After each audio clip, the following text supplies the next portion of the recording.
Hello, everyone. Thank you for allowing me to be part of your leadership education series.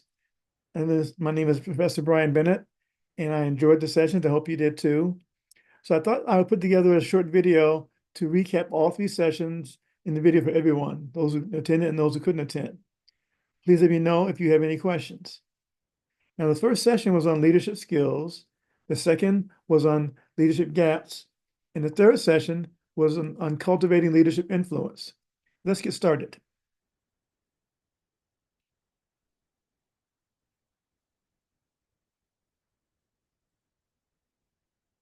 So the first session was entitled Why Leadership Skills Are Not Enough.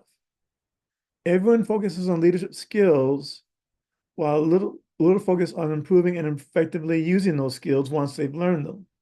There's so much to good leadership than just leadership skills.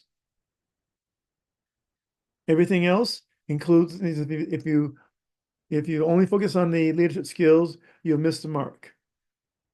Skills are not the focus of the way we taught it in academic programs. So this is where I learned how it should be taught, and that's how my program is designed based on that.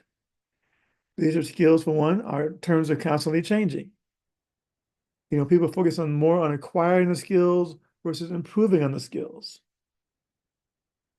And there's innate leadership qualities people need to be aware of. Those are things that are inside of people that really separates the good leaders from the great leaders. And coaching and mentoring matters. So true leadership growth requires constant attention to improvement.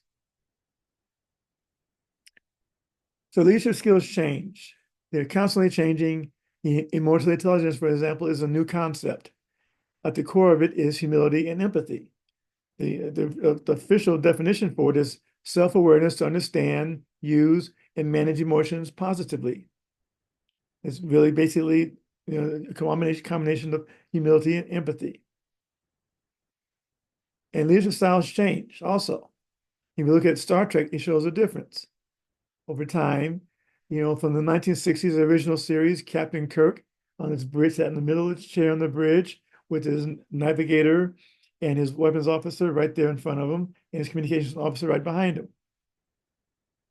Fast forward to the 1980s, you've got Captain Picard, who is in the middle of the bridge, but he has two people with him. He has to his right his number one, Commander Will Riker, and to his left is Counselor Deanna Troi. Now, Will Riker is kind of like his chief operating officer. He's the one who he always asks for advice. And Deanna Troi, she is the ship's counselor, but she's an empath. Now, if you think about that, empath is just basically short for empathy. So it's kind of cute the way they did that. But she can feel the ship's emotions. She can feel the other aliens they may come in contact with, their emotions and so forth. And that's what she was there for. But the difference is, big difference is that whenever there was a problem, Captain Picard would look to her or look to him, and both of them, and say, "Suggestions, anyone?" Instead of just Captain Kirk in the original series, just run ahead and whatever he decided was what was going to happen. So it makes a big difference. So people focus so much on acquiring the skills versus improving on them. It's kind of like the check in the box approach, and people can become complacent once they've attained them. It's like tying your shoes. If you learn, remember back to when you tied your shoes, or if you had kids, you had to teach them how to tie their shoes. I know kids use a lot of Velcro nowadays, but still, tying your shoes is kind of an essential skill to learn. But if you tie it out the first time, doesn't work very well, and you get better at it. And so nowadays you can tie shoes very easily.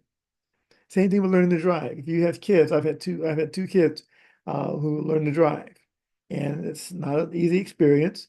But when they first start driving, it's a little scary, but it gets better over time. And same thing with like learning software. I've been using PowerPoint for years, as you probably can tell. Now there's Canva, which everyone says is the thing I need to be using. But it's like I've been using PowerPoint. I know how it works intimately. I don't want to try to learn another software package right now. So things change over time. You have to stick with that. Some common leadership skills are emotional intelligence, empowerment, collaboration, feedback and coaching, and change management. So a question I'm often asked, and I just recently recorded a podcast with somebody on this very same question: are leaders born or made? And the answer is yes. Okay. Some people have certain innate qualities that gives them a higher potential for leadership. Those ones that are born with it. But they can still become better leaders through some additional training, help them focus on those innate qualities.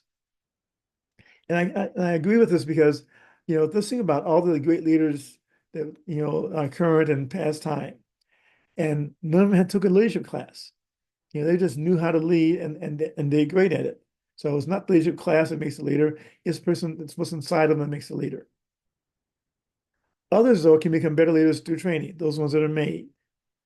So, one of my favorite sayings is leadership is a lot like dancing.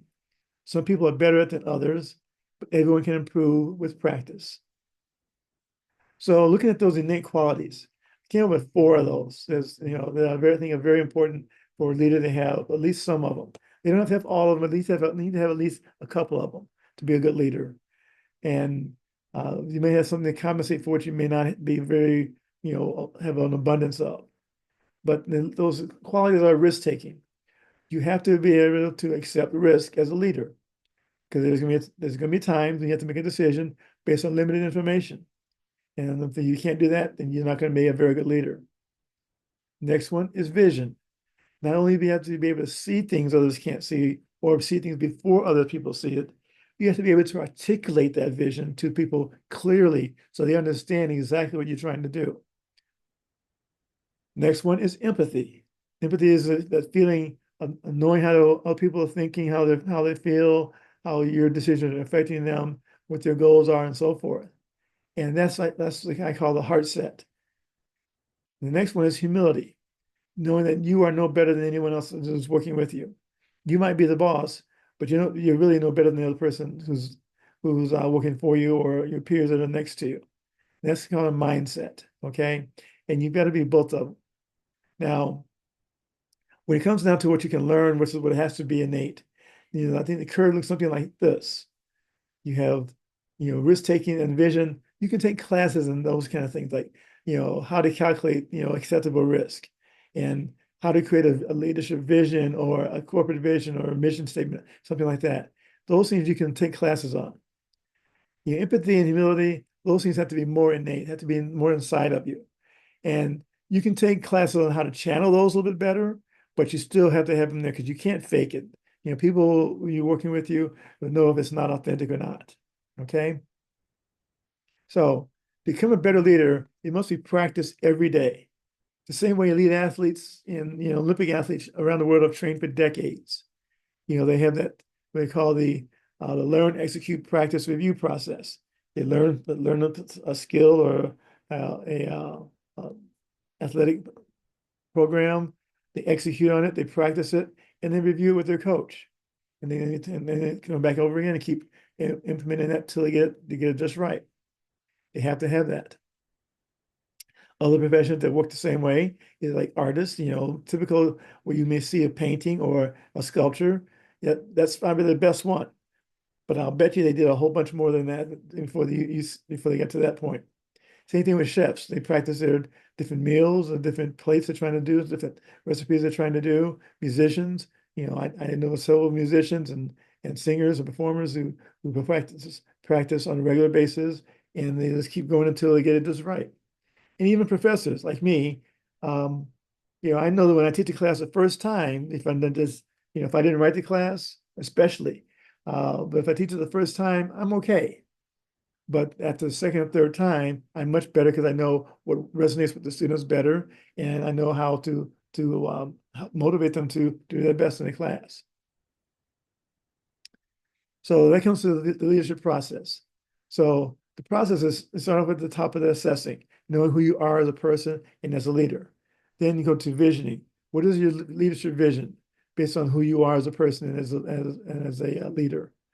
Then executing on that vision in the living process, the living step. There are several tools that you can use in living and executing in leadership. Then following up with the reflecting. That's that internal voice that tells you, how am I doing? How did I do on how I led? then the coaching and mentoring. You have to get both of them. You have to have somebody who's an external third party say, you did a good job there. This is what I would have done differently, or you could have done this better, or if nothing to improve on. But usually there is, and that's also a mark of a good coach or a good mentor.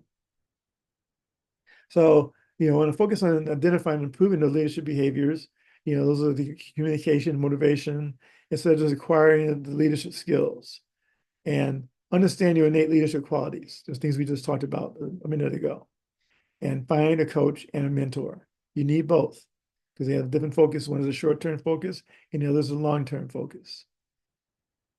And focus on continuous improvement. So once you get to the coaching and mentoring step of the cycle, after you reflect it, implement the reflection and the coaching, you assess how you did. So now, how does that change my assessment of who I am? And make those changes and incorporate those changes into your vision. Execute on that next time around in the cycle.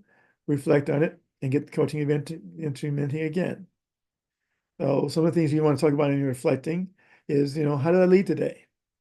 Would the founder of my company or mentor or coach be proud of how I led? And what could I have done differently? And practice this in every aspect of your life. It's not just for your business and your professional work, but you can practice it in your family and your volunteer work. I've done a lot of that and, how I raise my kids, and so, being empathetic and humility and understanding what their needs were, help them to grow into people that they are today. So the next session we did was identifying and filling the gaps in your leadership practice. Okay. So what are leadership gaps? What's the difference between how a person practices leadership compared to an average of other leaders? Is based on research, based on the categories, potential for leadership, which is an innate quality we just talked about, those 4 innate qualities, and the practice of leadership, how people are following a leadership process.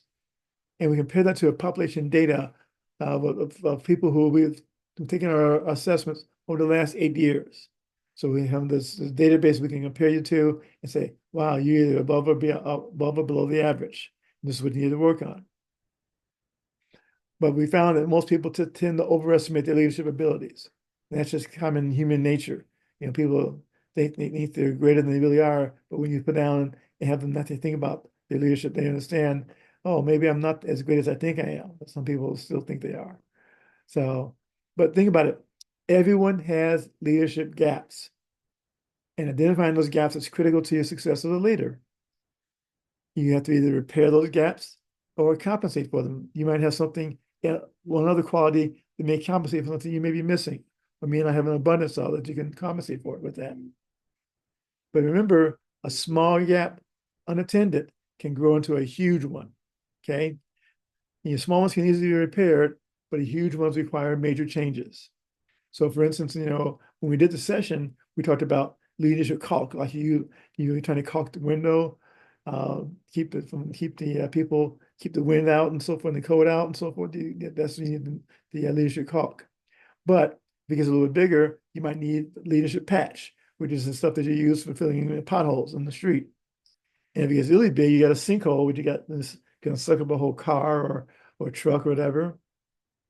And the really huge ones are black holes, I call them. They are black holes, they'll suck you in and you'll never get out of there again. So you want to keep them from getting big ones. You want to keep it, the caulk or the patch areas, okay? So why is identifying gaps important? If you don't know yourself, how can you expect to lead others? You need to understand how well you people are utilizing their innate leadership qualities. We talked about those 4 again: humility, empathy, vision, and risk-taking. That's your potential for leadership. The more you have of those, the higher your potential is. Then you have to know how to practicing the leadership process. That's when you know who you are as a leader and a person, your vision, then execute on that vision, reflect on how you did, and then get some outside coaching and mentoring. So there's 3 types of leadership gaps. There's the individual gap. That's between the individual and the basic population average.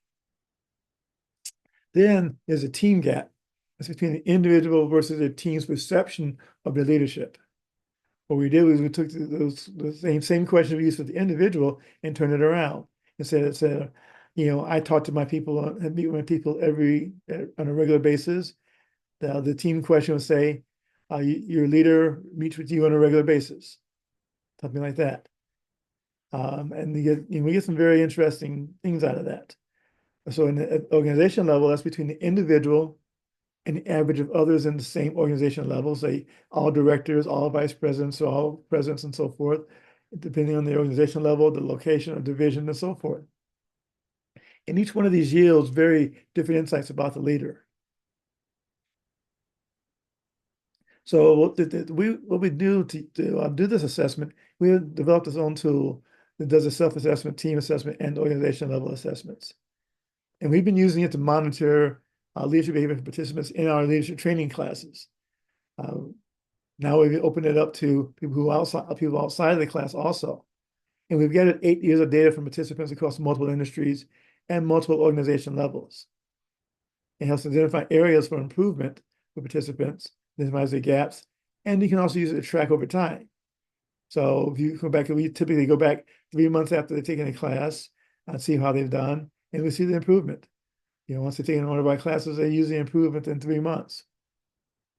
So, but it provides a quantifiable, repeatable, and unbiased leadership behavior results. Now, the unbiased is very important because I talked to a lot of leaders. I've been sat in a lot of presentations at conferences, and I asked people, how did you know your leadership program worked? And most of them can't give me any concrete result. They say, oh, we feel it worked, or we interviewed, and that kind of stuff. And we've done surveys on that. And most people really have no way of knowing how well the leadership program did. So we have a tool that gives you a quantifiable number right away saying, hey, this is what you are, this is how you are, this is how good you are in your leadership behaviors. So keep in mind, leadership is primarily a behavior issue, okay? Better leaders get better results because they can effectively direct and inspire people to perform their best. So, you need not just the leadership development expertise, but you also have to be well-versed on other areas. So for instance, human behavior is part of the tool because, I've worked on, I've taught consumer behavior for 10 years at university, but I spent most of my career predicting and measuring leadership behavior, not just leadership behavior, measuring behavior, human behavior for major corporations. Consumer behavior, like, how often they're going to buy, how much they're going to spend, when the next time they're going to buy, all those kind of things. We're able to predict that basically using customer data. Then the research methods is, how do you ask a good question? Okay, a question that's clear so people know, am I a 1 on this, or am I a 7 on this? I do it very often, or I don't do it very well. But you have to be able to give them a good question that gives no room for confusion. And lastly, you have to be able to analyze it.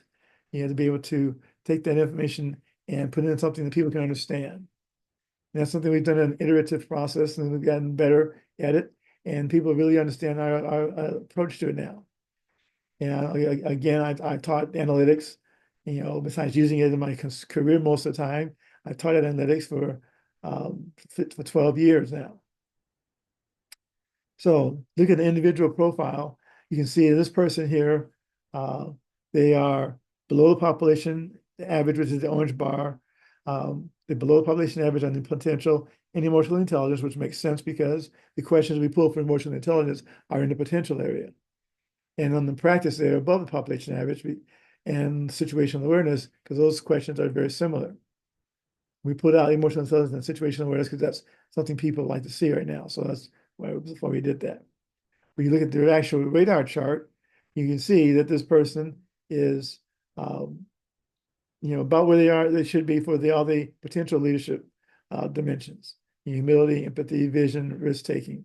But they're below on most of the practice of leadership. It's the assessing, visioning, living, reflecting, and coaching. Now, we have specific, tools and behaviors that they can use to change those things to get better at that. But we also talk about what they are good at, so that we don't want people to become complacent, because even though you may be good at today, you have to keep working at it to keep your position and keep learning at it and keep getting better at it. Now we do a team assessment. We look at the leader, we look at their direct reports, we look at their peers, and we ask the supervisor to give us an assessment of the person. And we got multiple bars there, and basically the same four areas: potential, practice, situational awareness, and emotional intelligence. And we look at these people here, um, this person is, again, is very close on humility, empathy, and vision, but, and they're above in living and visioning, but they're below on risk taking and a little bit below on assessing. So, again, we work with them to help say, hey, this is what you need to do to get better at this, and this is what you need to do to maintain where you are. Okay. So everyone has leadership gaps. The gaps must be identified so you can either repair them or compensate for them. And gaps would grow if they're unattended. Okay. And the last session we did was beyond leadership titles, cultivating influence and impact. The bottom line is having a title is not as important as the ability to influence others and impact the situation.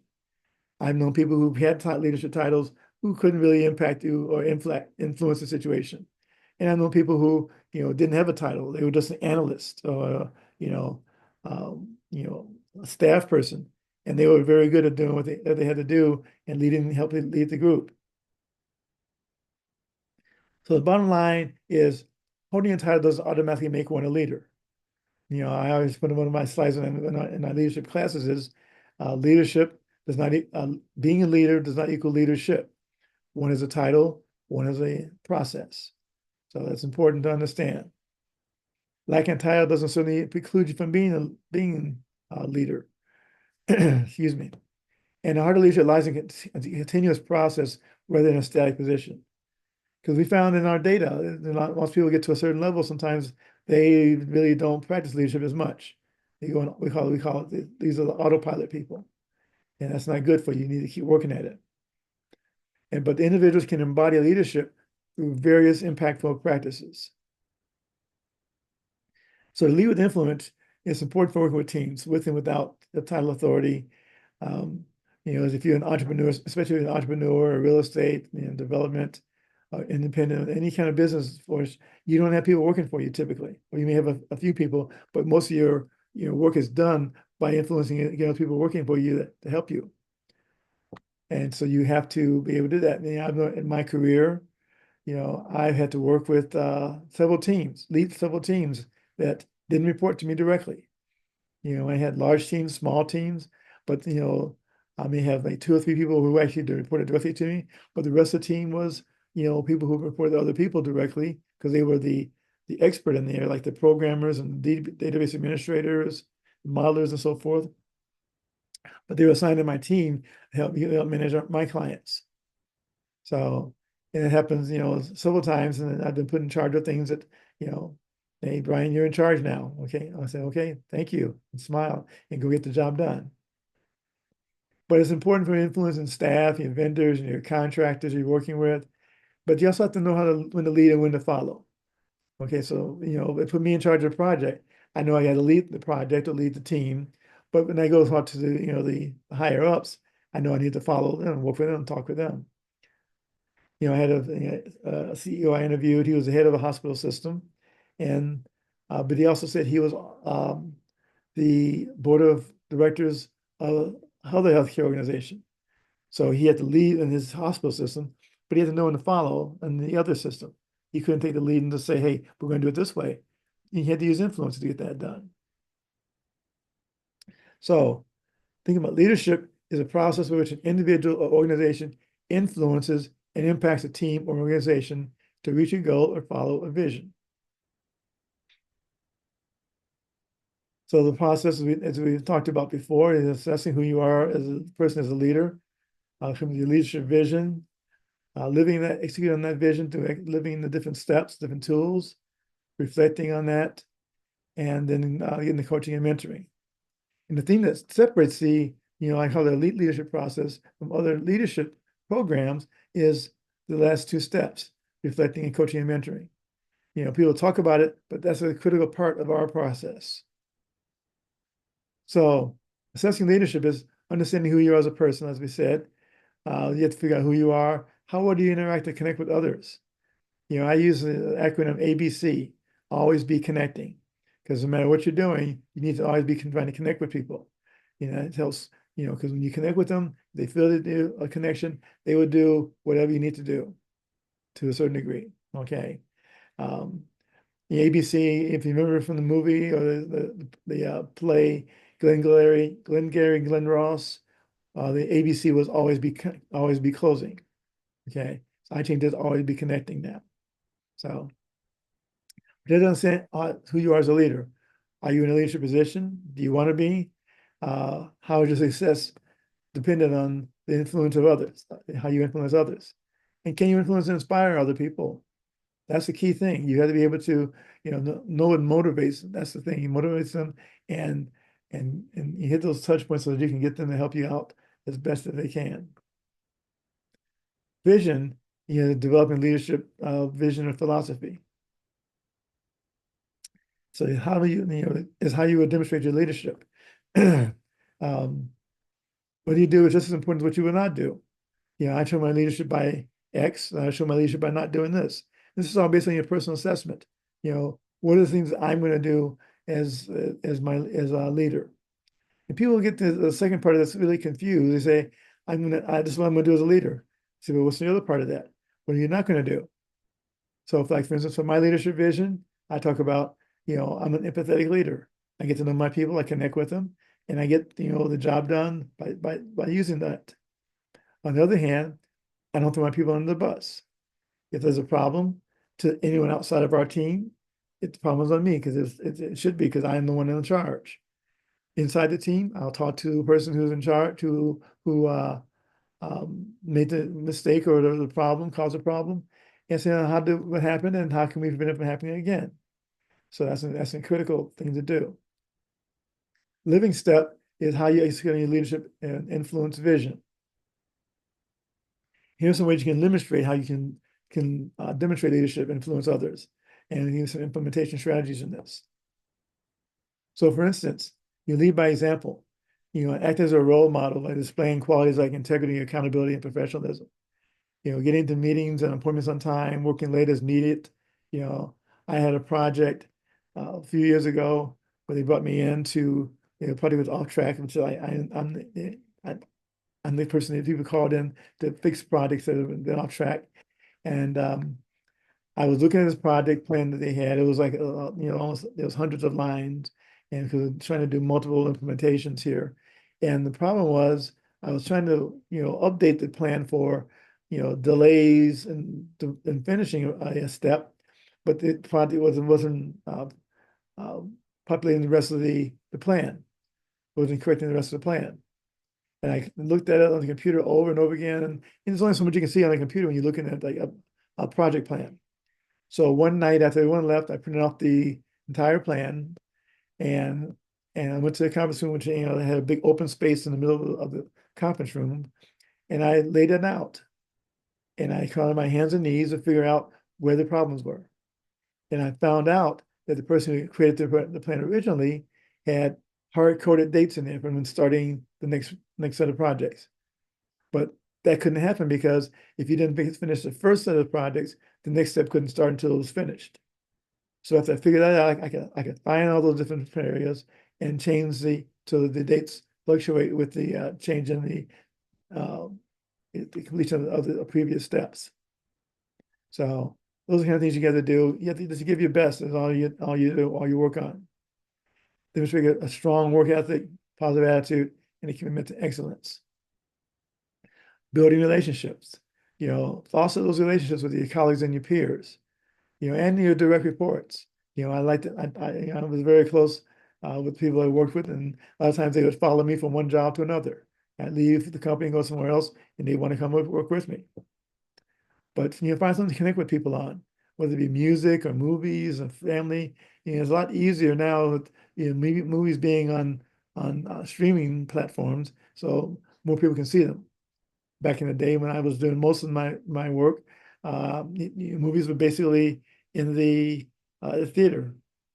I love going to movie theaters, and a lot of people don't like doing that. So, but you need to find a little bit about them. I know I was teaching a class one time when I had mostly police captains and chiefs in the class. And so one of the things we talk about empathy, and one of the captains said, Bryan, I don't know if any of my sergeants are married or not. I said, so what are you going to do about that? He said, well, I'm going to find out. I said, yeah, you better. That's the one job you don't want to have somebody coming in with something heavy on their mind and not focusing on what they have to do. You need to know if you need to know if they have a problem, something that, and you want to be able to have them at that connection with them so they will come in and talk to you about it. Okay. So you can make the appropriate choices throughout the day for them. And like in social media, you know, I try to make sure that, I talk to people, uh, congratulations or new job or promotion or whatever like that. And when I used to give their congratulations message, I always try to just put their name in there because we come up on LinkedIn and it says congratulations. Well, if you go back, backspace a little bit, congratulations, and put their name in, so they see that you cared enough to do that for them, or have coffee and lunch with them and so forth. But be a good listener, show empathy, provide support and encouragement to others, have informal meetings, So, and when people ask you, collaborate and teamwork are important aspects of leadership. So how can I help? What do you need me to do? Okay. Those are things that, are invaluable. And I know when I was a younger person, when the team leader would come to me and ask me how they could help me, it made me feel good about it, my relationship with them. And I try to do the same thing to other people. Communicate effectively, demonstrate and develop strong communication skills to express ideas clearly and confidently. Share information and provide constructive feedback, and actively listen to other people. A lot of people, a lot of leaders, don't want to share a lot of information with their team because they're afraid the team will take over their job. Well, yeah, in most cases that's what you want them to do, because if you're so invaluable to the company that they can't move you somewhere, you're gonna be stuck there in that position for the rest of your life. So you want to share with your team, develop them, so they say, okay, oh, now I can move Bryan up to his vice president position or whatever. So, share information with them, you know, confidently.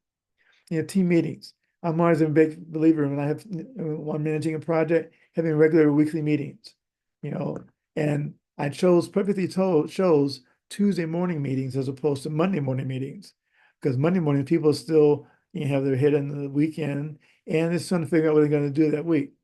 And Tuesday is early enough in the week to get people to understand and say, hey, it's Tuesday, we can still fix this before the end of the week if there's a problem. So have a regular meetings with your team. Now it's a lot easier. People have uh, embraced Zoom, which back in the day they didn't. You had to have all weekly meetings and so forth in person. But Zoom meetings on a regular basis, and I still have regular meetings with my team. So that's important. And then you're giving them feedback. Try to find something positive to say to them first. Because if you give them something negative first, that's all they're going to hear. They're not going to hear anything positive you say after that. So get their attention, see something positive like, good job, good effort, I can see what you're trying to do here. Then you can say, okay, now this is what we need to do to get this better. Even the negative stuff, try to say it in a positive manner. It comes from a lot of, supervising people and from teaching, because I have to get feedback on their papers all the time. And I know, people, when I first started teaching, some of the students complained because I only gave negative feedback. And I changed my philosophy. Now I give positive feedback and negative feedback. And, effective communication helps inspire and motivate others. New social leadership, that's talking about the social media stuff and doing that. And storytelling is a very powerful tool to use if you're, you have a group that you're leading, tell them a story about what you're trying to get to and what it means to the organization or to your client or whatever. So people might say, oh, wow, that's really important. I need to try to do my best on this. And continuously learn and grow. Stay curious and committed to self-improvement. You don't want to be, just stay the same person all the rest of your career. Seek out learning opportunities, acquire new skills. I go to a lot of conferences. I participate on online conferences. I stay updated on the industry trends. I read a lot.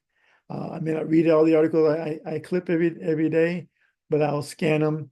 And if it's something that's reasonably good, I clip it and read it later. Or when I'm doing research for a book, I'll read it then. But do as much as you can. Read, and do that social media. Make that a commitment to personal growth. Sets an example to others also. So if you have people on your team or people you're working with, they see that you're reading stuff or you're going to attend a conference, they may want to go with you. Okay. Reflecting. Reflecting is a key part of it. It's a key part of your leadership growth because you have to be able to understand how you did.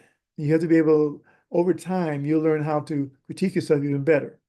Early on, you may not do well. You may say, "Oh yeah, I did great all the time." Well, obviously, no one does great all the time. So you have to be able to, the self-reflection. That's that internal voice we talked about before. So, what leadership opportunities did I encounter, or will I encounter? Which ones did I encounter, and how did I perform? What could I have done differently? Those are things that are important. And I always, suggest people to journal. Okay, you write down some notes. You have to be long. You have to write, War and Peace in your little notebook. You can find these little notebooks all the time, but you can find those notebooks, and you can write some notes in there because those become important. So when you meet with your coach, your mentor, you can say, "Hey, this is what I did this time," and they can say, "Oh yeah, okay, good idea," or let's try this time something different next time you come into the situation. But self-reflection allows the leader to understand what is important and to focus on what might be done differently. Okay. And the last step in the process is coaching and mentoring. And that's when, has several benefits, including they can see things a mentee may not see. Okay. They help mentee improve their skills with their insights. Say, hey, that's a great idea, but you can try it this way next time. It might work better. Because a lot of times they may have seen it. Then they hold the mentee accountable. That anytime you're trying to improve on anything, you need an accountability partner, whether it's, an addiction or weight loss or, even leadership development and personal development. You have somebody who's holding you accountable, you're going to do it. So if you say, I'm going to meet with you next month, you're going to come in there and say, hey, this is what I did. But if you don't have anybody making you accountable, you're going to say, oh, well, I'll get around to it later. Okay. That kind of stuff. And I've been in situations where people who were reporting to me, they were supposed to be accountable, but they weren't. But since they didn't work for me, I had to go to their bosses and say, hey, so-and-so's not getting the job done. So they went to and talked to them. And after that, we were right on smooth sailing from there on. So thank you for the opportunity again. Let me lead your educational leadership sessions. Here's my contact information here. Feel free to contact me if you have any questions. So remember, we're all on a leadership journey. We have also introduced a leadership circle for navigation, help you along in that journey. So I have a second presentation for that. And if you have any questions, feel free to reach out to me. There's a QR code you can clean to learn more about the Leadership Circle program. Thank you very much, and have a great day.